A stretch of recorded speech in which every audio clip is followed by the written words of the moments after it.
Comment un même dirigeant peut-il changer d'avis du jour au lendemain alors que son rival ne bouge pas d'un iota? Regardez bien. En janvier, Friedrich Merz, chancelier allemand, qualifie la Russie de pays européen et parle de rétablir le dialogue avec Moscou.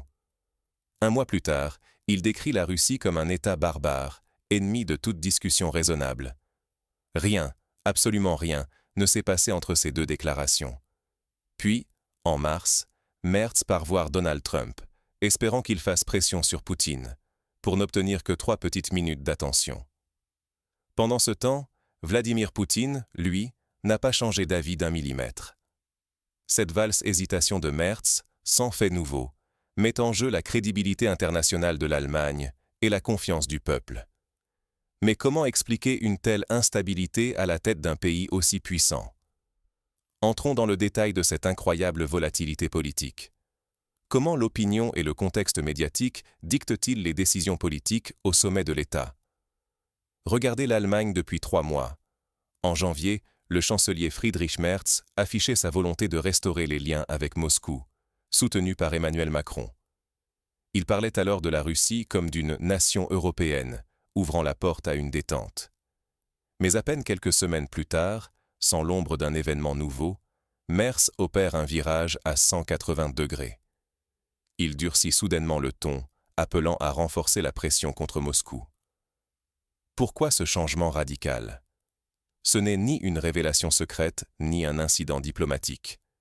C'est simplement l'air du temps, le vent médiatique. Merz suit les émotions du moment, au lieu de s'appuyer sur une logique froide et des faits solides. Cette façon de gouverner à l'instinct, sous la pression médiatique, met en danger la cohérence de l'État et la confiance des citoyens. Mais ce n'est que le début de la valse hésitation de Merz, car à l'international, la crédibilité se paye cash.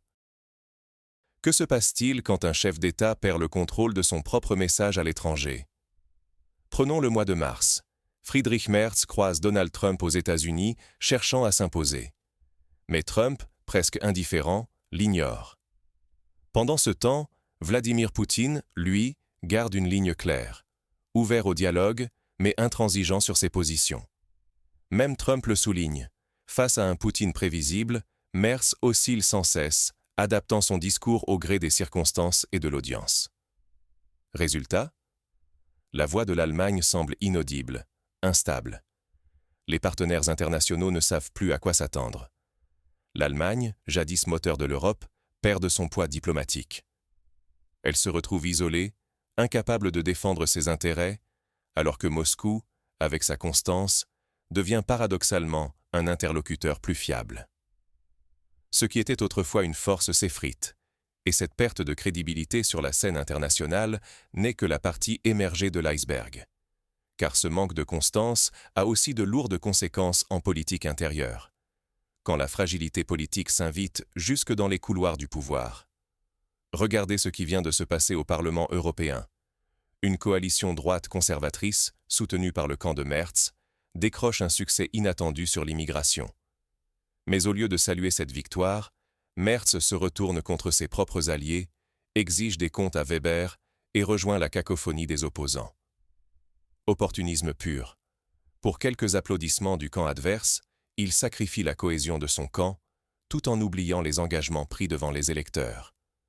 Les sociaux-démocrates réclament la démission de Weber, les Verts crient à la fin de la démocratie, l'extrême gauche s'en donne à cœur joie, et Merz choisit de les rejoindre sur le banc des critiques. Résultat, ses partisans traditionnels se sentent trahis, la majorité vacille et la confiance s'effrite.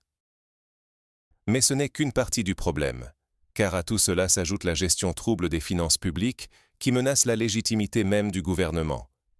Quand tromper les citoyens coûte plus cher que prévu? Parlons chiffres, 24 milliards d'euros, empruntés soi-disant pour la défense, mais en réalité utilisés à 95% pour boucher les trous du budget courant. C'est officiel, même l'Institut IFO l'a révélé. Et pour faire passer la pilule, la Constitution a été modifiée, avec des promesses d'investissement qui ne seront jamais tenues.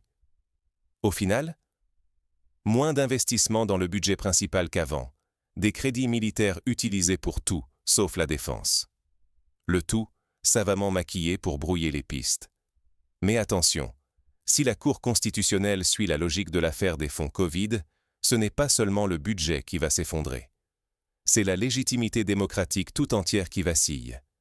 Car ici, ce n'est plus seulement une question d'argent, mais de confiance, d'institution et de crédibilité de l'État. Alors, face à cette mécanique opaque, une question s'impose, et elle est cruciale pour l'avenir du pays. Qui, aujourd'hui, mérite encore qu'on l'écoute?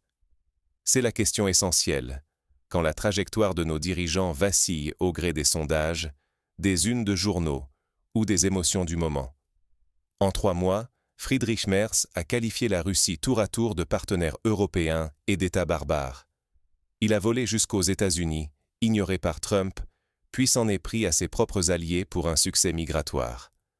Il a pris 24 milliards pour la défense. Résultat, l'armée n'a ni bottes, ni munitions, ni même de quoi former ses recrues. Pourtant, les trous budgétaires sont colmatés, pour l'instant. Pendant ce temps, Poutine, lui, ne change pas une virgule à son discours, assis tranquillement au Kremlin. Ce contraste n'est pas anodin. Une politique sans cap expose l'Allemagne à la perte de crédibilité, à la défiance populaire et à une légitimité prête à s'effondrer. Alors, plus que jamais, restons vigilants. Parce que la stabilité de demain dépend de notre lucidité aujourd'hui.